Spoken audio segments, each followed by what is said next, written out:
Okay, we will start the session 21 uh, today in the final day of the 5-day annual conference, the TIEMS annual conference, which is actually currently happening in person in Kennesaw State University and virtually in hybrid mode, virtually in online, where a few delegates are attending the sessions online from their uh, workstations in across the countries. We are very happy that we have a very distinguished speaker delivering the keynote address. We have Professor Maya Carter Halwood from the Kennesaw State University, from the School of Conflict Management, Peace Building, and Development. Uh, Professor Maya Halwood is a professor of Middle East politics and international conflict management. She's the editor of the Journal of Peace Building and Development and associate editor of Journal of Political Science Education. She teaches undergraduate and graduate courses in topics including Middle East politics, conflict theory and analysis, international conflict management, nonviolence, international relations, and post-agreement reconstruction. Her research focuses on topics including nonviolent resistance, human rights, women's leadership in the Arab world, and the role of identity, religious, cultural, and ethnic identities in conflicts and peace. She's lived and worked in Jordan and Israel, Palestine, and she's conducted field work in Morocco, Oman, and Turkey. She'll be talking on emergency management in times of conflict. We are sure that with her wide experience in several conflict zones, and because of the conflict which has happened, which has been happening in some of the regions where conflicts have been happening, especially Syria, Jordan, and Lebanon. And yesterday's keynote speaker, Dr. Saroj Kumar Jha, was the regional director in conflicts from the World Bank, posted in Lebanon in the Mashraq region, and he also has had a lot of experience in addressing some of the conflict restoration issues and also providing support to the people affected by conflicts. And we've seen that this topic has actually also received a lot of attention in the recent years because of the displacement of people from the conflict zones. We are really delighted to have Professor Maya Halwood from Kennesaw State University and deliver the keynote address for this session. Hearty welcome to Professor Maya and request her to kindly initiate her presentation. Thank you very much for that very kind and gracious introduction. And I'm sorry that my schedule did not allow me to participate earlier in the conference, so hopefully I won't repeat anything someone has already said. It looked like a very good range of presentations and a lot of interesting topics. My background, I will let you all know, is not in emergency management, and I tried to read through looking through the library and the databases, reading up on the field of emergency management. And it seems like quite an interdisciplinary field and one that draws heavily on in some of the maths and sciences and technology. And I'm going to draw here on my interdisciplinary background in the field of conflict management and bring the conflict management lens to the field of emergency management, given that I do not have the technical expertise in some of the areas that I saw when I was looking at familiarizing myself with the field. So that will be my looking at sort of how we can understand emergency management in times of conflict. And in particular, I'm going to draw on my background research, both looking at humanitarianism, which connects to the field of emergency management and disasters and conflict zones, looking at some of the tools that we have within the field of conflict management, focused particularly on conflict sensitivity and concepts such as structural violence. And then I'm going to give the example from the Gaza Strip and looking at conflict, occupation, emergencies in the Gaza Strip, and looking at how we frame the issues and how we talk about these situations really impacts how we understand them and how we can analyze them, and what this might mean for going forward. So the first thing I'm going to mention, which I imagine most of you are aware of, is that when we talk about the field of humanitarianism, humanitarian law governs the rules of war. And so this is relevant as an overlap with the field of conflict management. Although conflict management goes beyond just the laws of war and looks at conflict inside situations and countries that may not technically be at war. So we have the principles of humanitarianism that govern disasters, that govern war.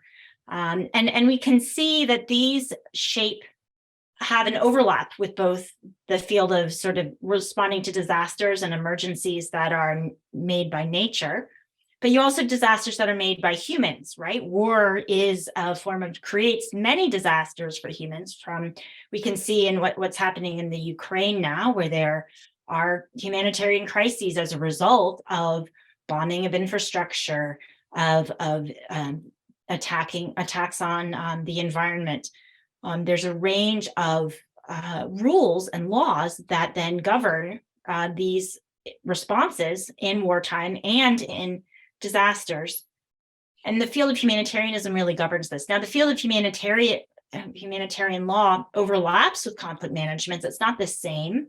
I mentioned, as you mentioned in the introduction, I am an editor of the Journal of Peacebuilding and Development.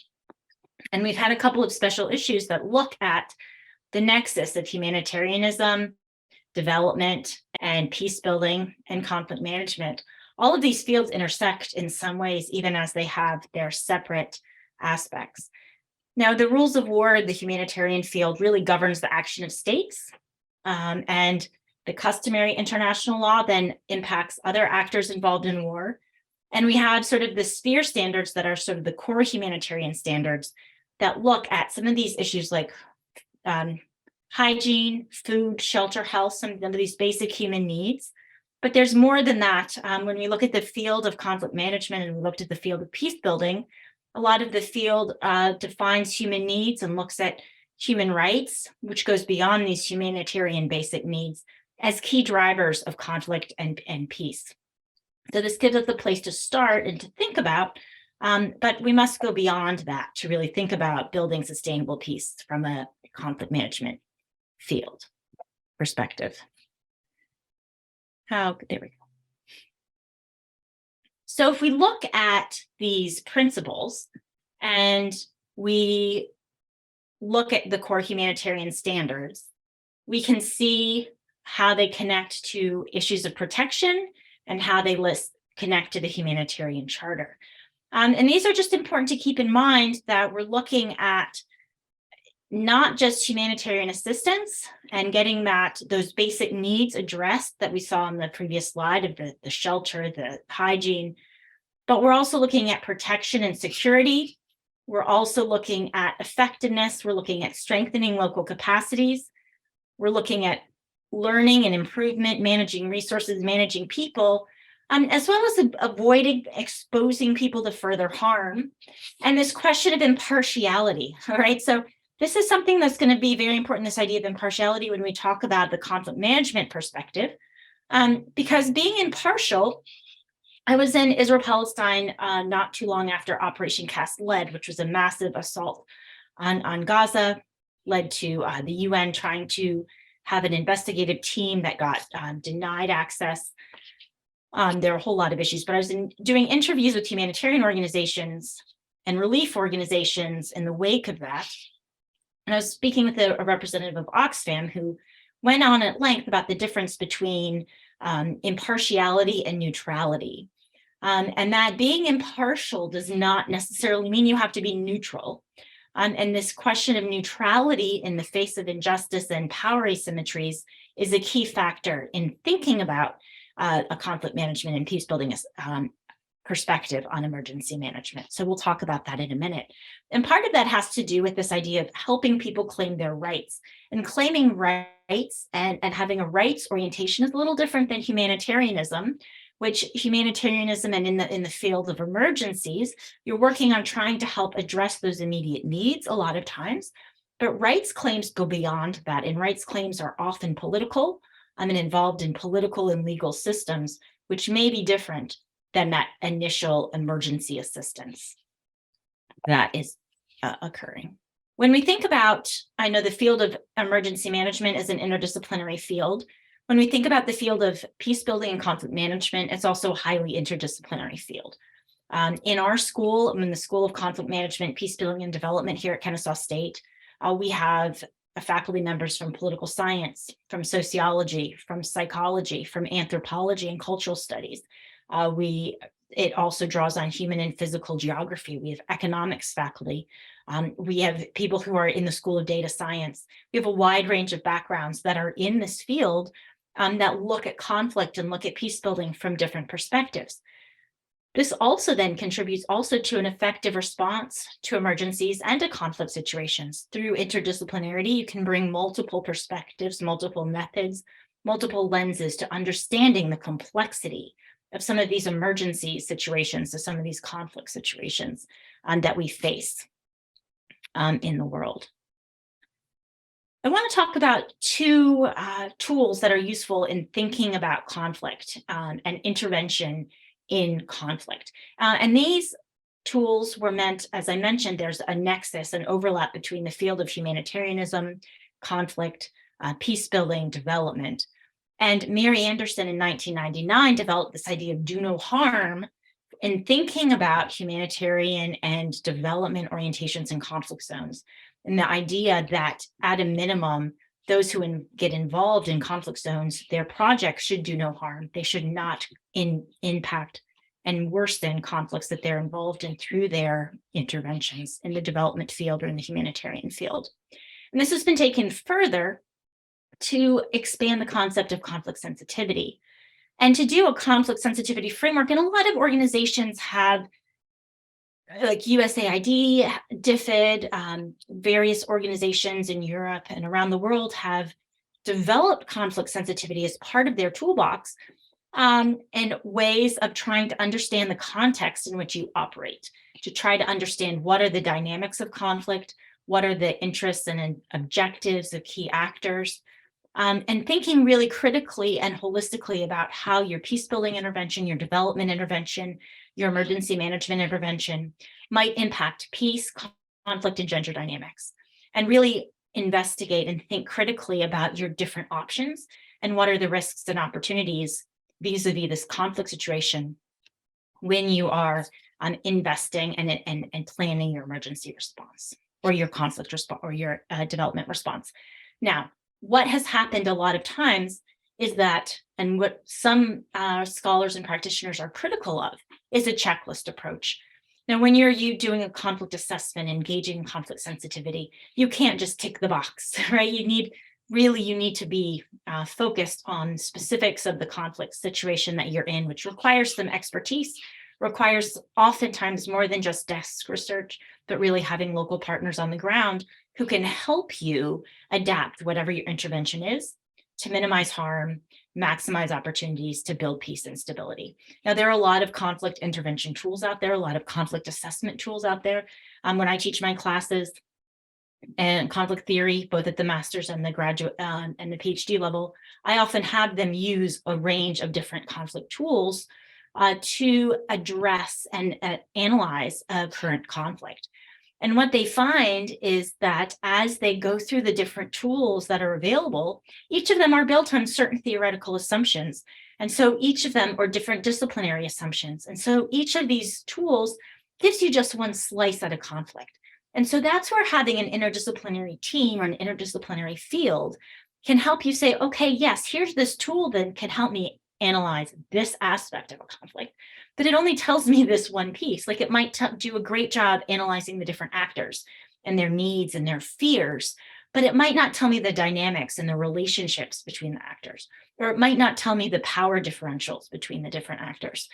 So there's having an interdisciplinary field in that way can say, okay, you can look at this tool and say, yes, this tool gives me one dimension of the conflict, but I need to also use some other tools to look at this holistically. Some of the questions to ask in doing a conflict assessment or doing a conflict sensitivity process would be to think about your proposed intervention in an emergency conflict. Now, obviously, in an emergency context, you don't have perfect information. We see this a lot in data gaps when we're looking at conflict zones and we're trying to collect information, students trying to do research. But it is helpful to think about some of these questions in the short term. Like, what are the drivers of the emergency, right? What has caused the emergency, especially if you're looking at an emergency within a conflict zone? Is it actually a one-time event, this emergency, or is it embedded in a longer conflict? In the situation of Israel-Palestine, which I have studied extensively in looking at Gaza, every year or every 2 years, we see an emergency in Gaza. But often this emergency is not understood within the context of the 15 years of blockade on Gaza, right? It's not seen in the context of repeated cycles of escalation of violence that is part of this. Sometimes it's linked to the Israeli election cycle. Sometimes it's linked to other issues in the region. But it's not just a single emergency, and looking at it just as this one-time emergency rather than as embedded in a broader conflict, broader occupation, you'll miss key signals and feedback in terms of what a good approach might be. Another question would be, how will the intervention contribute to, or at least not worsen, peace and inclusion in target locations?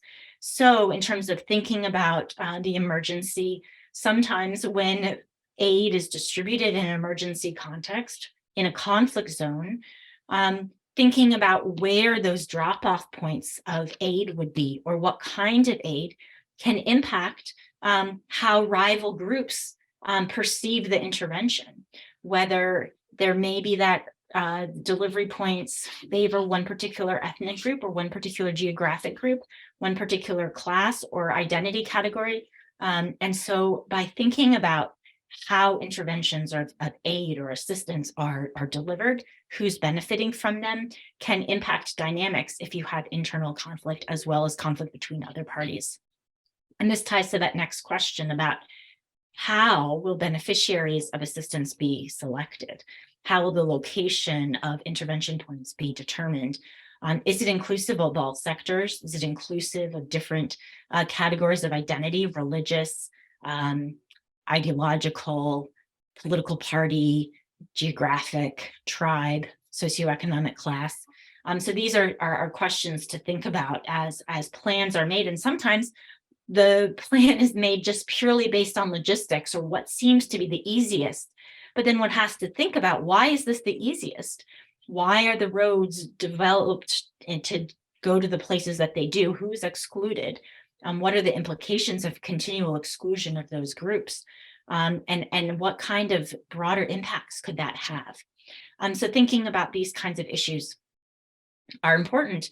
And in a related way, thinking about how monies or assistance are distributed can impact how that assistance is distributed, whether it gets diverted to non-state actors, whether it could get diverted by corruption, whether it could then have other political implications. So for example, in one of the agreements related to Israel-Palestine, all aid money had to go to Israel, and Israel would then determine whether it released it to Palestinian organizations, to Palestinian NGOs. And so then Israel had a monopoly, could determine whether or not it wanted to release the emergency assistance or the foreign aid to these Palestinian NGOs, even though the foreign governments intended the money to go to these NGOs, had vetted these NGOs. Israel still was able to control whether or not the organizations got the money, and so could use it then to control their actions, control what kind of things they did, and used it as a political tool for other purposes beyond that assistance that was intended by the external actors. Also, by favoring one group over another's, sometimes foreign aid or foreign assistance, emergency aid could put members of that group at risk for attack because they're seen as unduly benefiting and other people want those resources. So thinking about some of these factors in a conflict zone can help. Another tool that's useful, looking at time, I'll speed up just a little bit. Another tool that's helpful for thinking about emergencies in the context of broader conflict is that in peace and conflict studies, Johan Galtung came up with this idea of structural violence and cultural violence, in addition to direct violence. When we think about structural violence, we think about those factors in society, those institutions that keep people from reaching their full potential. So this little graphic on the right that has the human person with the whole of their reaching their whole potential here. And then there's different factors that can reduce people's ability to reach their full potential over time or in different contexts. So here, this one, racism reduces their ability to reach full potential, or racism and poverty, or racism, poverty, and living in a toxic environment, or racism, poverty, environmental toxicity, and no access to healthcare, right? So all of these different institutional factors contribute to structural violence that keep people from reaching their full potential.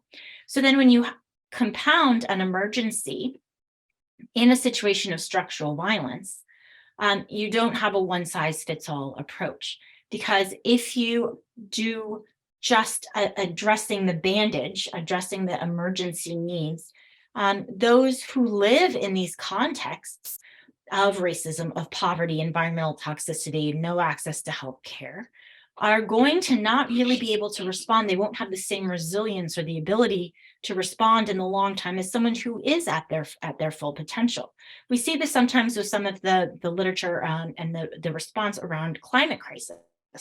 So a lot of those countries that have climate crisis have poor infrastructure, are living in areas that are vulnerable to threats, and do not have the capacity, the resources, the infrastructure, the training, whatever else they need to be able to respond effectively to these emergencies, as some of the countries in the so-called developing world of the global north do, in part because of these structural violences, in part because of different inequalities. And so it's important to keep in mind, looking at the structural violence, in addition to sort of the direct violence, when thinking about a conflict context and how to best respond to an emergency or to a spike in violence in that context.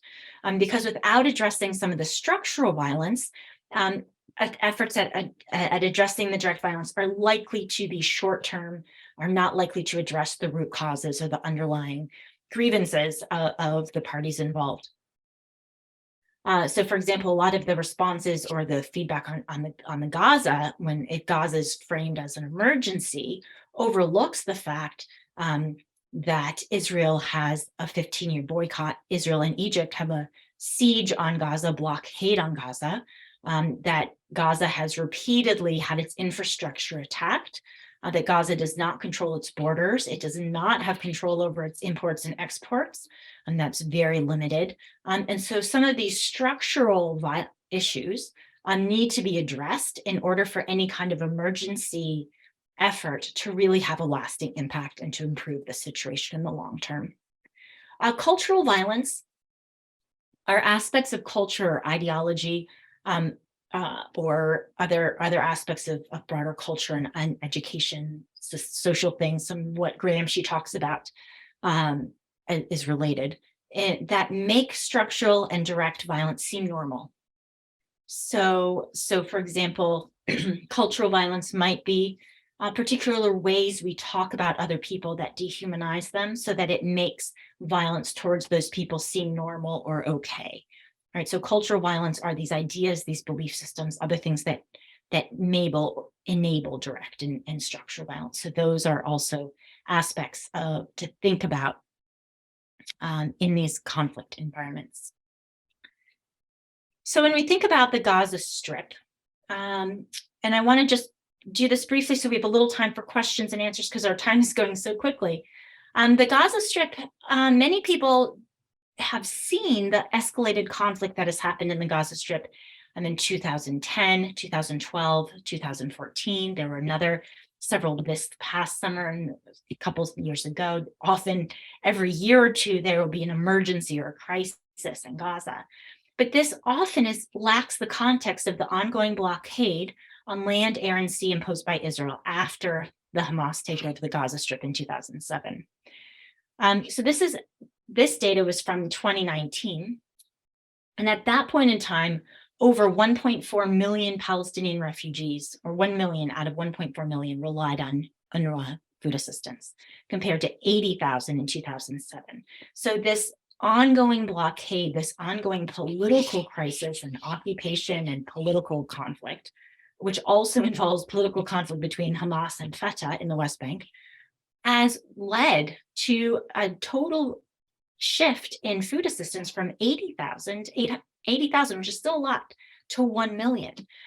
So it's not just a set of emergencies, but a compounding crisis that is built by this human political conflict. So this emergency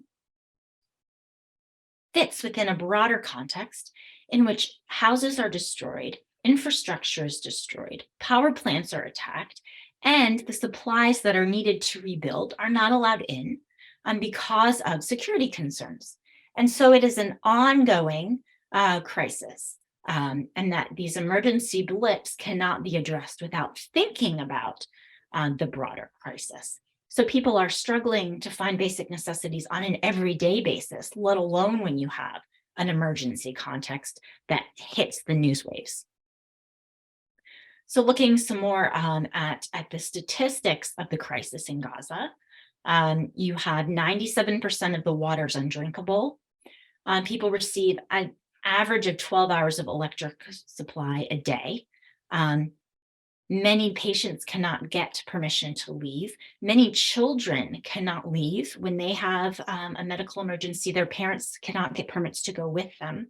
And there's ongoing crisis on a day-to-day basis. And so I will show you a couple more slides, and then I'm going to move to these questions. Whoops, close that down. So to give you a context, I mentioned early of this question of impartiality versus neutrality.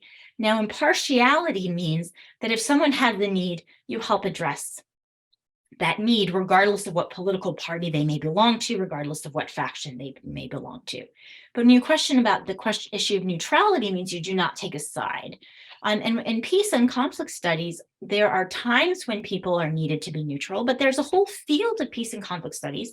If you look at nonviolent studies, if you look at other aspects, where in a situation of conflict asymmetry, it's important to stand with the side of the oppressed to help normalize power relations and equalize power relations so that you can move towards a status where parties can be more on an equal basis and then can reach negotiation. Within the field of peace and conflict studies, if you have an uneven power balance, specifically a severe one, you can't actually negotiate successfully because you're not at the table as equals. And so Adam Curl and others have different models for talking about different stages of intervention and what should be done at different levels of power asymmetry. But you can see here very briefly, this data includes both Gaza and the West Bank, and the situation in Gaza is much more dire than the West Bank. So these numbers, but if you're looking at just Gaza and Israel, it would be much more stark difference. But if we look at the GDP per capita with Palestine versus Israel, a little over $3,500 compared to $51,000. Unemployment around 25% compared to 5%. Sanitation managed 67% to 95%. Individuals using the internet, 75% to 90%. So these are just a few little statistics to give you a sense of the asymmetry, so that if you're dealing with what's characterized as an emergency, you can't treat both Palestinians and Israelis the same. They're not both affected the same. They're not starting from the same basic of resources. And so you need to take that into account when you do your conflict assessment and think about how to engage. Likewise, if you look at these slides on the human cost of the conflict from the United Nations, you can see over the years the very significant number of deaths and injuries that we see Palestinian. And of course, all deaths and injuries are tragic. And all should be mourned and all should be sought to be prevented. And that gives you a bit of a scale, though, of the asymmetry of the impact and how then emergency response needs to consider that disproportionate impact in crafting a solution and looking at a solution that goes beyond a band-aid to looking at what are the political causes, what are the drivers of these ongoing crisis spikes in an ongoing conflict. So I will just stop there so that we have a few questions, but I want to leave these few takeaway points in terms of what are the power dynamics in near emergency context? Are there political and economic causes that are human-led of whatever the emergency is beyond natural causes that are outside of human control? Does the emergency intervention disproportionately benefit certain groups over others? And look holistically there. And does whatever the intervention is risk escalating future conflicts or causing new conflicts? And then looking at whether the emergency is a flare-up in a long-term conflict or whether it's a one-time event, as that should really shape any kind of intervention. And at this point, I will stop and look at questions. I see that there's one in the chat already that asks, what is my view if humanitarians can still work with the belligerents so you can save lives? For instance, in Myanmar's case, access is blocked by the de facto government. Local community organizations are operating, but it's also difficult to support them. Should emergency managers remain focused on life-saving measures or expand to factor human rights component in this context? I think it's a really good question, and I think that really depends a little on the political context in which you're operating, because there are times where it's not safe for humanitarian actors to take actions that are deemed political by the government. They can be killed, they can be targeted, they can be exported. So I think there's an aspect where if there are humanitarian crises, there are some of those needs to meet some of those basic human needs, those humanitarian needs. But at the same time, those intervention plans should be thought of in the context of who is, by delivering those goods, delivering those needs, who is being impacted? How are those goods being delivered? Are they going only to the parties that are aligned with the government? In which case those humanitarian organizations might actually be aggravating the conflict if they can't operate in an impartial manner, if they can't access all the territories and offer assistance to various groups that could be leading to heightening the conflict, and should be talking with their governments. And this is where this is tricky. This is gets into some research a colleague and I were working on, but got diverted for other projects, about what is the role that humanitarians can play in some of these more political aspects. Now, there are humanitarian actors who do engage in what is deemed more political work of advocacy, of trying to change political responses, trying to get their governments to change their policies vis-a-vis actors in a conflict zone. But that then jeopardizes their access because of these core humanitarian commitments of impartiality, et cetera. So it's a tricky line about what humanitarians can do safely. But if you're operating as an emergency team and you're not necessarily just a humanitarian organization going in to act, it is important to then think about what are these political consequences of your action, and how can your actions exacerbate or ameliorate conflict conditions on the ground. So there's not an easy answer. It's complicated, but not looking at the conflict dynamics at play could put people in jeopardy and could actually exacerbate conflicts on the ground.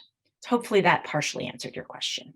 While the other questions are likely to come up, I would like to ask a question.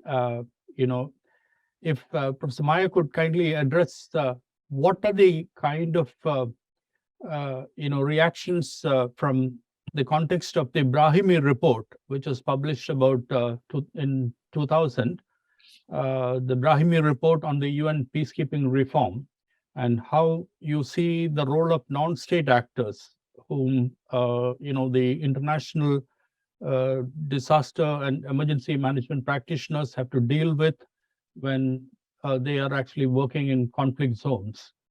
How do we really deal with non-state actors Right. So the question of non-state actors is a challenging one. So the customary international law applies to non-state actors as well as to state actors. And so there's a lot of impact that you have there. I think one of the big questions is that the problem that international law is imperfect. So international law and the United Nations are based on the role of states. But we see that so many of these conflicts and so many of these emergencies happen inside states with competing groups and non-state actors, as you mentioned. And so sometimes states don't want to engage in negotiations or talking with those non-state actors. So we see that, for example, in the case of Israel-Palestine, Hamas and the US and Israel refused to engage with Hamas officially, right? Unofficially, Israel has had dealings with Hamas. Unofficially, I'm sure US actors have had dealings with Hamas. And ultimately, you're not going to address the situation in Gaza. You're not going to address any broader agreement between Israel and Palestine without engaging with Hamas, right? And so international law and some of these UN reports that are going to be geared at the level of states are going to be imperfect in dealing with non-state actors. But keeping non-state actors and keeping potential spoilers out of any kind of plan is going to be ultimately short-sighted in terms of thinking about a long-term strategy. So then it's important to think about, okay, so what are ways you can get around some of these restrictions to be able to find a way to move forward? Now, before the Oslo process, the US and Israel found a workaround to engage with the PLO before the PLO made changes. But now there's restrictions on what they will and will not do with Hamas that are different than that. So precedents exist for engaging with these actors. It's a matter of finding political will and finding ways that different actors can save face, because that's another important factor, that you want to find ways that parties can protect, especially political leaders, sometimes need to save face. So you need to find a solution that can maybe creative enough to allow people to come to the table, or find a way that they can engage with non-state actors while not reneging on promises they've made to other constituents. So thinking creatively about those is important. There's a question in the chat from Dr. Roman. How do you see cross-generational impacts of cultural violence as driving conflict? So I'm not quite sure. I'm not quite sure interpreting your question correctly. But if you're asking about whether generations of conflict, experiencing conflict over generations as driving conflict, or if you're talking about conflict across generations and different generations having different approaches to conflict within the same country. So, for example, within Palestine, for example, the older generation and the younger generation have different approaches to how they would address conflict, or how they would want to address the situation of achieving Palestinian rights, right? And there are internal conflicts across generations, both within Israelis and within Palestinian societies. But at the same time, okay, so I see the residue of cultural violence across generations. So I think, I think this differs. In terms of, so cultural violence creates the conditions for direct violence and structural violence to be normalized. So within Israeli society, for example, the last generation has had, with the construction of the separation barrier from 2002 onward, fewer and fewer Israelis had interaction with Palestinians. The way the media works, the way the education system works, all of this can create a residue, can create cultural violence, can create ways of depicting the other that is not checked or normalized or challenged by any interaction with real human beings, except for a very small percentage of the population. So yes, that can then create conditions to dehumanize the other and make the perpetuation of systems of structural violence and then actions of direct violence seem more normal, because Palestinians have been dehumanized because there's no interaction with them. The same can happen the other way, although more Palestinians have interaction with Israelis because of the way unequal power structures tend to work. So yes, and at the same time, there's also very interesting research that has been done by various people that look at how trauma gets embedded in your psyche, and how trauma can get passed generation to generation. And so there are many Israelis who have generational trauma, right? And who inherit generational trauma because of the various traumas Israelis and Jews more broadly in the diaspora have experienced over time. And other groups of society, Blacks in America, other groups have experienced, and studies show this generational trauma, and that can impact how people react. But those cycles can also be broken. And there are some interesting approaches that people are doing in some places that engage with restorative circles and different trauma healing, and different ways of trying to break some of those cycles of trauma that contribute to conflict and violence. I would also like to ask you a question about how the communities are accepting people affected by conflict coming into their communities. I'm specifically referring to the refugees from Myanmar coming into Bangladesh in Cox's Bazar, and how they're feeling the pressure of millions of people who are coming and then settling in their local communities, and the pressure on the government and the local administration to support such communities. So conflicts creating these kind of adoption by some people, acceptance by some local communities, and at the same time conflict by some local communities. Right. And I think this is, our world has had refugees from time immemorial, right? And part of it has to do with how population transfers and population movements are framed. Sometimes it's refugees, sometimes it's voluntary migration, sometimes it's other things. I think part of it really has to do with how political parties and local communities frame the refugee movement, what efforts are made by politicians to frame them as outsiders, to frame them as people who are victims, to frame them as others who are possible resources to the community. And so, yes, refugee populations can be a source of conflict, but they can also be a source of economic prosperity. They can also be a source of cultural diversity, reimagining of community boundaries. So if we look at the way Norway addresses refugees versus the way Greece has, or the US, right? The US doesn't have the best track record in terms of, look at our own news and the diversity of responses and the politicization of migration and refugees in the US. So in that sense, the question sometimes becomes, is it the refugees and the refugee population that are creating the conflict? Or is it the political manipulation of the refugee population and discourse around it that causes conflict? Right. And so that's where sometimes a conflict assessment or conflict analysis of that particular context can help understand what is it that's driving conflict. Is it the refugees themselves?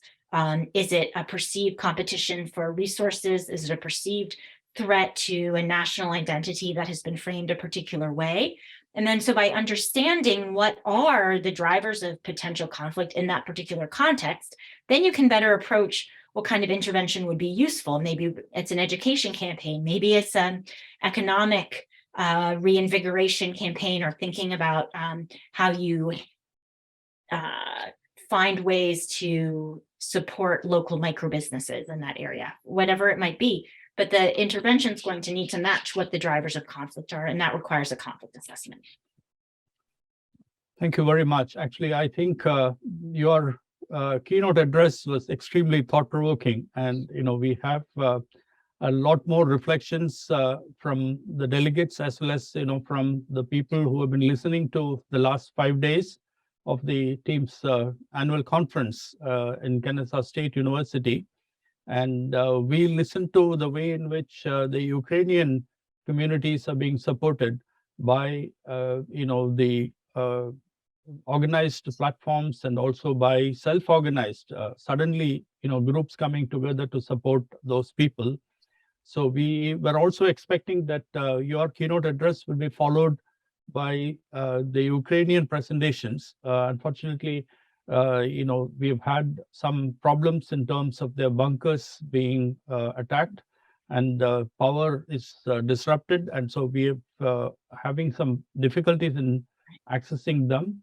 But however, I would like to check whether they are still available. If they are able to join the session, it will be very useful.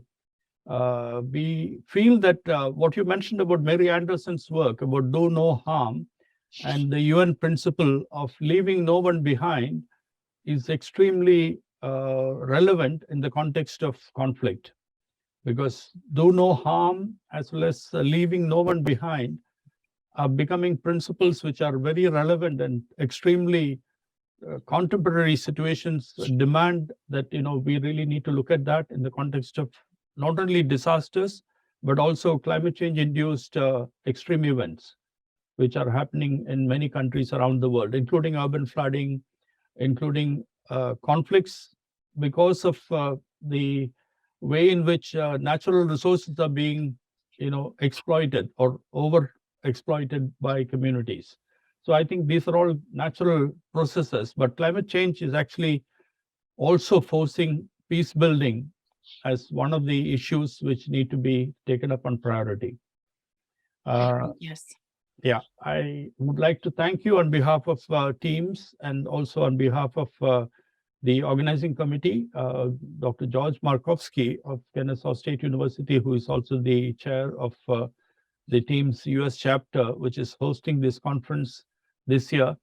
So we hope that we will continue to have interactions with you, because Yes, that would be lovely. yeah, there are also a lot of cross-cutting issues between disaster risk reduction, climate change adaptation, conflicts, peace building, and the current world situation actually really needs a lot more reflections on the kind of work which people like you are doing. So thank you very much. We would now request Harold and George Markowski, Dr. Roman, and others to join in, so that then we will be able to have some discussions in terms of some of the announcements which we need to make. We don't have anyone on board of the Ukrainian, but we have 2 videos. Are they okay to be sent? Harold, may I also make a suggestion that we could consider the next webinar to be from Ukraine? If we could actually have the presentations from the Ukraine delegates in the next monthly webinar, which you can convene sometime in November. We can talk with Kyle about that.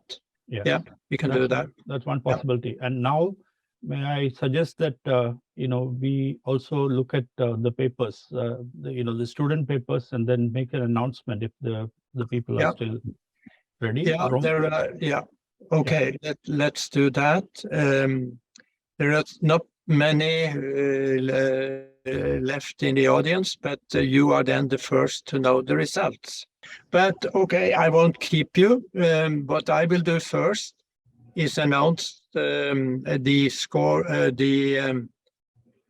who won the prizes for best student papers, and then I would like Roman to tell about what happens now with the papers and publishing and everything we do on the proceedings, etc. Is that okay, Roman? Good. Okay, everybody, this is actually the first student awards that will be given in Snezhana's memory. And we have given 3 prizes. There were more people participating, and they are also able to be part of the proceedings. And without waiting, first prize goes to Marilyn Tamayo in the Philippines. Congratulations, Marilyn. I don't know if you're on. You will then receive $150 as a monetary prize, plus 1 year's membership in TIEMS and a diploma. Second prize goes to Grace Andina from Indonesia, and I think she is in the audience. and she has accordingly won second prize, which is a monetary value of $100, 1 year's membership in TIEMS, and a diploma. Third prize goes to Kelly McGuire from South Africa, and she has won then a monetary value of $50 and 1 year's membership in TIEMS and a diploma. What I need in order to make up the diplomas, etc., we will also put this on the website. I need your picture, and if you can send those, and Roman will follow up on this. And also we need bank accounts, etc., in order to transfer money. But we will follow up on that later. I'd like to congratulate all the three of you. And when you now have won this, you're going to be exposed on the website in announcement I send out. And you have to be the ambassadors for getting more students into TIEMS and participate in the next year's award for the best student papers. Congratulations, all three of you. And with those words, I ask Roman to tell a little bit more about what do we do with proceeding, publishing, etc. Thank you very much, and congratulations to the winners. Thank you for the excellent conference that the US chapter put on. What is going to happen now in the next couple weeks? We have received, I think, 15 to 17 full papers. The authors will be contacted with the option of either publishing in the proceedings, and after peer review process, suggested changes will be advised to be implemented. And then we've got 3 Scopus collaborating journals where selected papers will be proposed as a publishing option for a selected number of authors, and emails will go out to those individual authors in the course of the next week. Thank you. Yeah, before I end the conference, is anyone of you like to say something? Yes, Harold, I would like to first of all compliment George Markowski, Tom Robertson, and the US chapter, the organizing committee of the conference, for having organized this in such an outstanding manner in Kennesaw State University, in spite of the constraints and challenges in technology because of the hybrid nature of the conference. In-person attendance has also been there. At the same time, we also had a lot of delegates attending virtually online from many countries. And the number of participants who were making presentations were also fairly large from many countries. And it's also very, very encouraging that the 3 prize winners of the first Professor Snezana Memorial Award are the lady students from Philippines, from Indonesia, and from South Africa. I would like to compliment them, congratulate them, and also congratulate all the TIEMS board members who have supported this, and congratulate Harold, Dr. Roman, and Dr. George Markowski, and all the others. Thank you very much. And I would also like to thank all the people who helped put this together, including people on my staff here at Kennesaw State University, Lisa Johnson and Kathy Roddy, who took care of the people who were here physically. I think I want to thank Harold for his leadership and putting all of this together. I think Roman deserves a tremendous round of applause for all the work he did in organizing the papers and presentations. And in general, a conference like this is really the work of many people. So I think let's have applause for all the TIEMS people from around the world, and looking forward to the next conference. I think the world needs attention for emergency management more than ever before.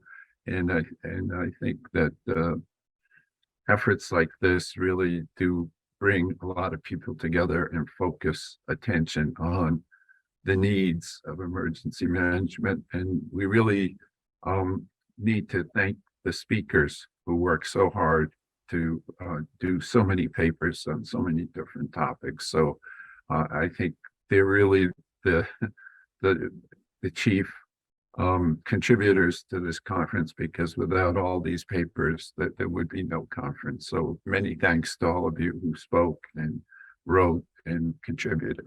Thank you all, and I support all the thanks that's been saying. I will not repeat them. The only one I will add is Victoria, who has been behind and have seen to that all of this has been functioning perfectly.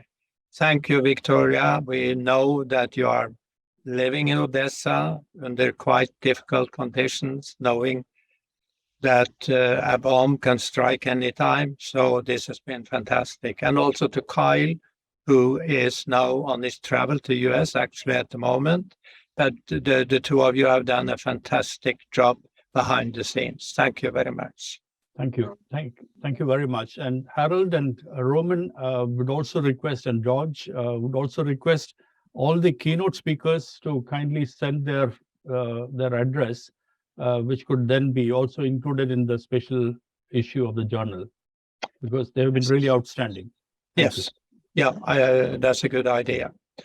With that, I think we have thanked all that should be thanked. And this has been an excellent conference, but also a marathon.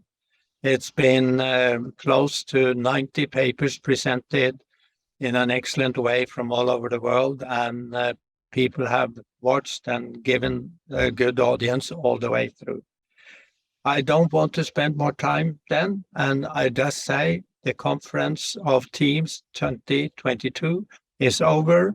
It's been very successful. Thank you all for making it so great. And see you all in South Africa, either virtually or physically next year. Thank you very much. Thank you.